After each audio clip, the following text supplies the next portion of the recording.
नमस्कार, आप देख रहे हैं खबर 100 में हूं आपके साथ राहुल मौर्य। आइए रुख करते हैं इस वक्त की बड़ी खबरों पर, लेकिन उससे पहले एक नजर हेडलाइंस की ओर।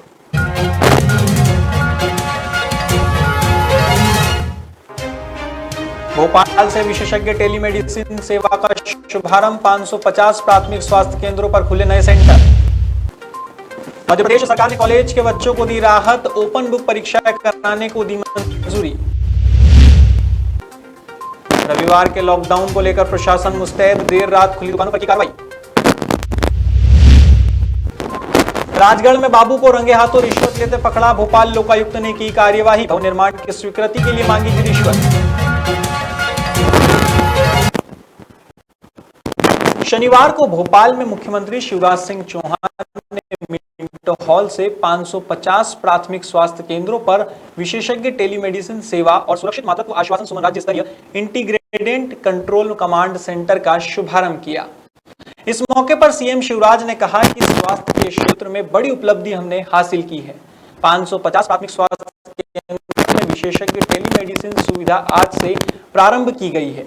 वहीं उन्होंने जनता और धर्म गुरुओं से भी अपील की कि संक्रमण को रोकने में पूरा सहयोग करें। आज मध्य प्रदेश में स्वास्थ्य के क्षेत्र में सचमुच में एक बहुत बड़ी उपलब्धि हासिल की है हमने। हमारे 550 प्राथमिक स्वास्थ्य केंद्रों में विशेषज्ञ टेलीमेडिसिन की सुविधा आज प्रारंभ की जा रही है। हब एंड स्पोक मॉडल पर यह सुविधा उपलब्ध कराई जा रही है। इसका मतलब यह है कि हमारे कई प्राथमिक स्वास्थ्य केंद्र एक हब से एक ऐसे स्थान से बड़े जुड़ेंगे जहां विशेषज्ञ डॉक्टर होंगे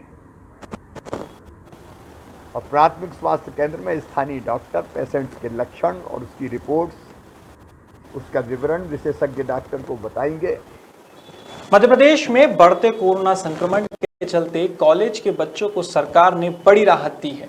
दरअसल शनिवार को मुख्यमंत्री शिवराज सिंह चौहान ने उच्च शिक्षा मंत्री मोहन यादव और शिक्षा विभाग के वरिष्ठ अधिकारियों के साथ समीक्षा बैठक की थी। इस बैठक में पिछले साल की तरह ही इस साल भी कॉलेज के छात्रों की ओपन बुक पद्धति से परीक्षाएं कराने का निर्णय लिया गया है। इसे लेकर उच्च शिक्षा मंत्री मोहन यादव ने बताया कि ग्रेजुएशन के फर्स्ट और सेकंड ईयर के 14 लाख से ज्यादा छात्रों को घर पर ही रहकर ओपन बुक पद्धति से परीक्षा देने की छूट दी गई है। ग्रेजुएशन के फाइनल ईयर और पोस्ट ग्रेजुएशन के फाइनल ईयर के छात्रों को कॉलेज आकर परीक्षाएं देनी होगी। ऐसे में सभी छात्रों को परीक्षा देने के लिए 1 महीने की अतिरिक्त छूट दी गई है। विगत 15 दिन से कोरोना का कष्ट वापस एक अलग रूप में आया है।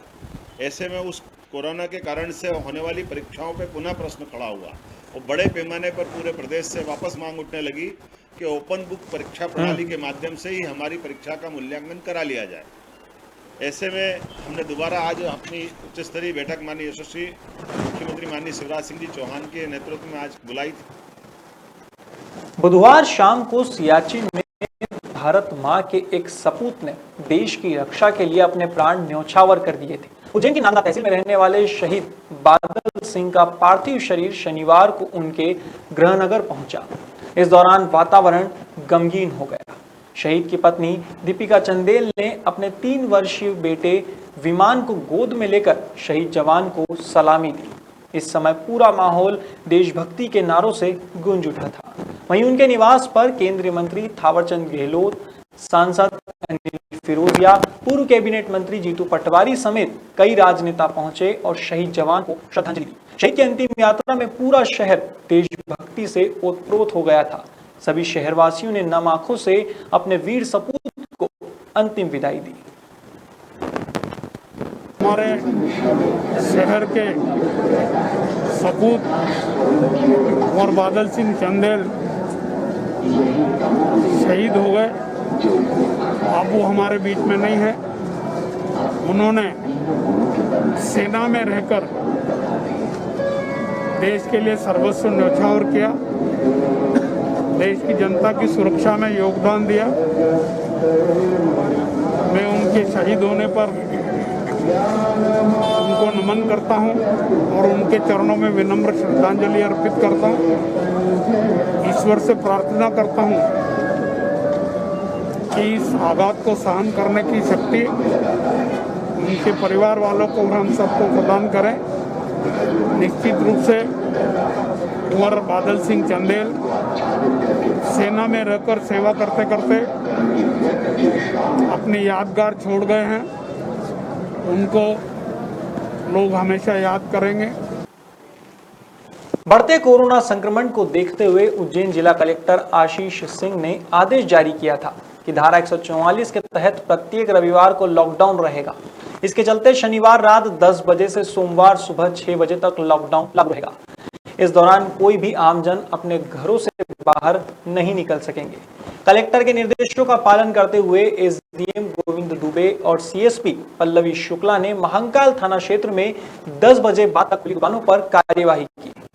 देखिए, शासन के निर्देश हैं। उज्जैन शहर की सीमा के अंदर जो है लॉकडाउन घोषित किया गया है। सभी प्रकार की दुकानें हमारे द्वारा बंद कराई गई हैं। केवल आवश्यक वस्तु और मेडिकल सेवाओं को जो है जारी रखा गया है।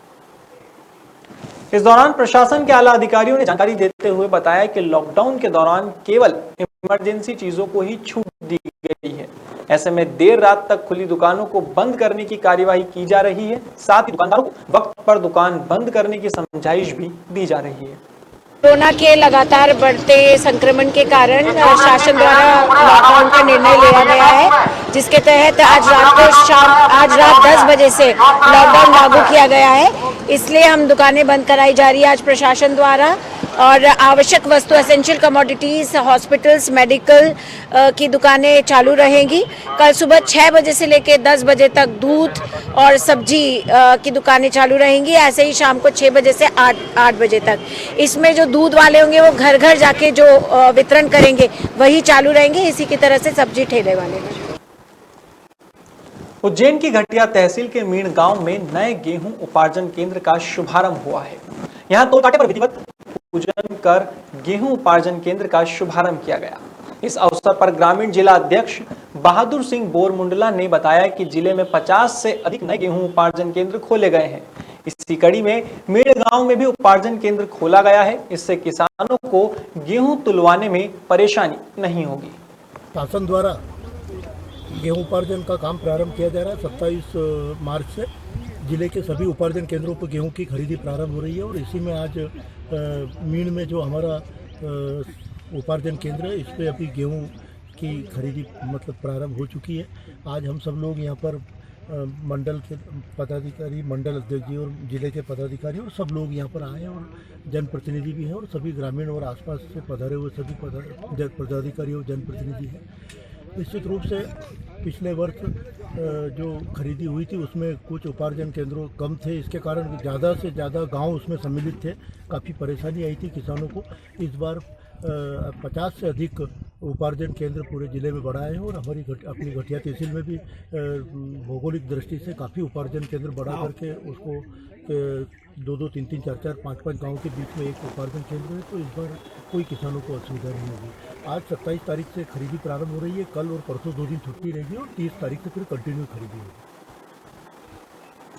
वहीं गेहूं उपार्जन केंद्र को लेकर किसान विजय पटेल का कहना है कि उपार्जन केंद्र चालू होने से किसानों की समस्या दूर होगी। सभी किसान समय पर अपना गेहूं उपार्जन केंद्र पर तोल पाएंगे। लाभ तो होगा ही सही है। अभी नई सोसाइटी जो अपने यहाँ ऊर्जा केंद्र खुला है, हर बार हमें बहुत दिक्कत आती थी। यहाँ से नजरपुर जाना पड़ता था, वहाँ पे हमारा नंबर आते हुए भी हमारी ट्राली नहीं तुलती थी और हमने जिलाध्यक्ष जी से माननीय बोरमुंडला जी से मांग करी तो हमें ये सौगात यहाँ पर मिली है और बहुत खुशी है। हम 4 गांव के लोग यहाँ पर बिल्कुल शांतिपूर्वक अपना गेहूँ तोल सकते हैं।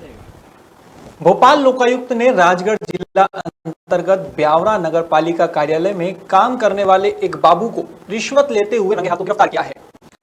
बता दें, बाबू ऑनलाइन बिल्डिंग परमिशन के लिए आवेदन सबमिट करने का काम करता था, जिसका गलत फायदा उठाने और लालच के चलते बाबू ने भवन निर्माण की जल्द स्वीकृति के लिए 3000 रुपए की रिश्वत की मांग की थी।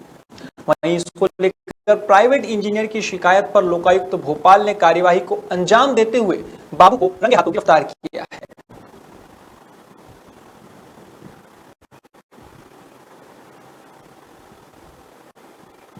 हाल ही में भोपाल लोकायुक्त की टीम ने रिश्वत लेने के बड़े मामले में राजगढ़ जिले में वैधानिक कार्यवाही को अंजाम दिया था, जिसके बाद एक ऐसा ही रिश्वत लेने का मामला बड़वानी जिले से सामने आया है, जहां इंदौर लोकायुक्त विभाग की टीम ने बड़वानी के वन मंडल अधिकारी कार्यालय में मौके पर पहुंचकर कार्यवाही को अंजाम दिया।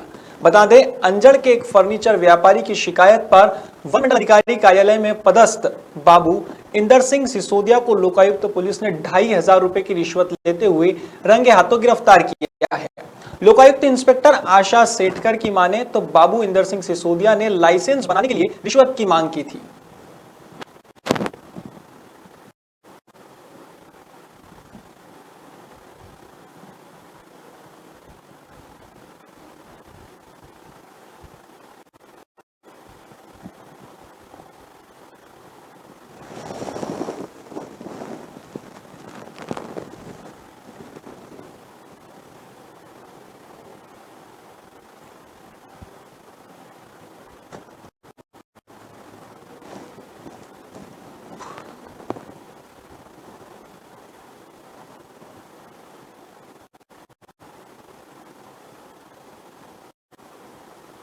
रिकॉर्डिंग की गई और उस रिकॉर्डिंग के आधार पे फिर अपराध पंजीबद्ध करके और आज ट्रैप कार्रवाई का आयोजन किया गया।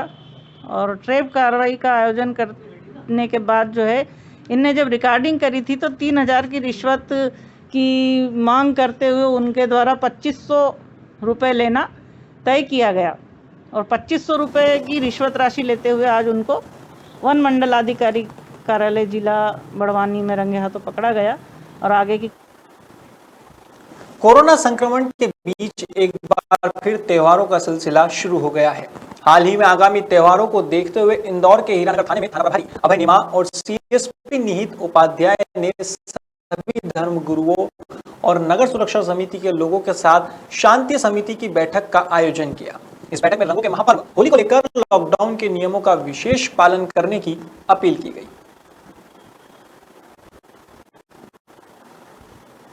बताएं, जो आज ये मीटिंग रखी है इसके बारे में जानकारी दीजिए। ये थाना हीरानगर में आज शांति समिति की बैठक भी लगी। जैसा कि सबको पता है कि आने वाले समय में 2 बड़े त्यौहार हैं, 2 धर्मों के बड़े त्यौहार हैं, जिसके चलते संभावना है कि लोग एकत्रित हो सकते हैं, जो कि उनके जान के लिए बहुत खतरा है।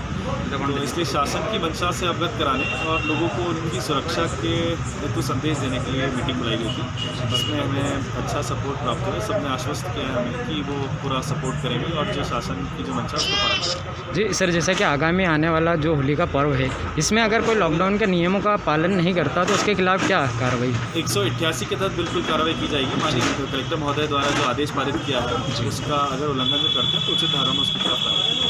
आपका सर नाम बता दीजिए। मैं CSP प्रदेश नियुक्त। फिलहाल खबरों में इतना ही। देश और दुनिया की तमाम खबरों के लिए देखते हैं खबर 100, जनता की बुलंद आवाज।